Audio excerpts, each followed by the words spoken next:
So this is a bronzite rock, and this is an anorthosite rock. So bronzite, anorthosite, and bronzite, and lava rock are the three main rocks found in all space darts. So here at the lab, when we get that ordered, we crush it up to the correct size so we can mix it, and then from there, we put it in, mix it all together to make the simulants. So pretty easy stuff.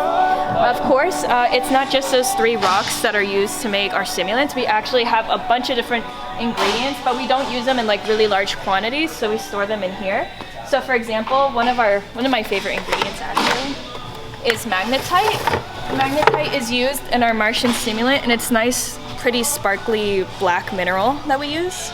So this is actually kind of what gives some of the like softness property to our Martian simulants. So, and she shines. She's like this like really sparkly, it looks like eyeshadow, and it does stain kind of like eyeshadow, to be honest.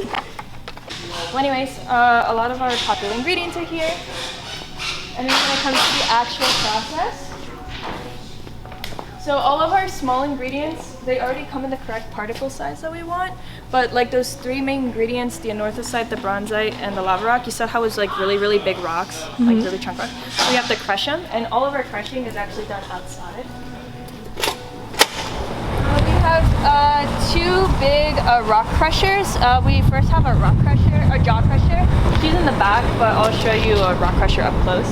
Basically what we do is we crush all of our lava rock in there, and she has these two giant metal plates that kind of crush rocks like this. And we collect everything that feeds out and we mix it in. But our more popular rock crusher that we use is our hammer mill. Basically what happens is a rock gets fed in through that tube, and everything falls out of a chute underneath there, and that's everything that we collect. We use this to crush lava rock, bronzite, and anorthosite, so she's constantly being used. At the end of the day, the final product of crushed, for example, lava rock is going to come out to this size right here. So this is lava rock at the correct size that we can use to mix with all our ingredients. So essentially, once we have everything to the correct size, which is actually specifically 1 millimeter, we're then going to take all the ingredients, the ones here outside and the ones inside, and we're going to go to our mixing greenhouse. All of our mixing for simulants is done in here.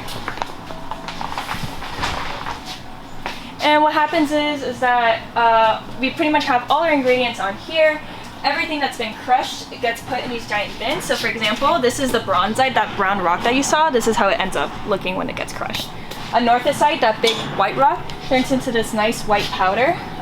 Anorthosite, this specific mineral, is actually going to be the most abundant mineral found in all of your space dirts, essentially. And even here on Earth, soil is actually, like, it's mostly made of anorthosite, so fun fact. Pretty much what happens is like I said, we're kind of like bakers, so all those ingredients, we get our own recipe sheet, and we pretty much put them in these giant mixers, and then they're gonna mix for maybe from 1 hour to 24 hours, or even 72 hours, depending on what we're mixing.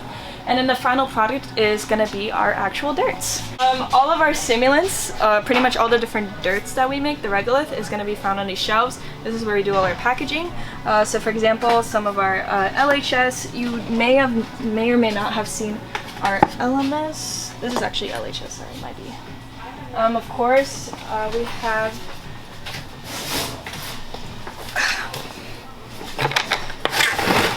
some of our Martian. This is actually something I had to bring to our presentation the other day.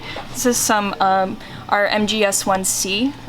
This is Martian dirt that actually has more clay in it compared to like our general Martian global simulant.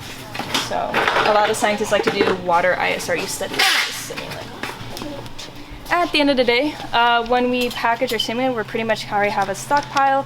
From there, we look at we see like what our customers have ordered, and here's where we do all our packaging and shipping, just like Conrad is doing right now.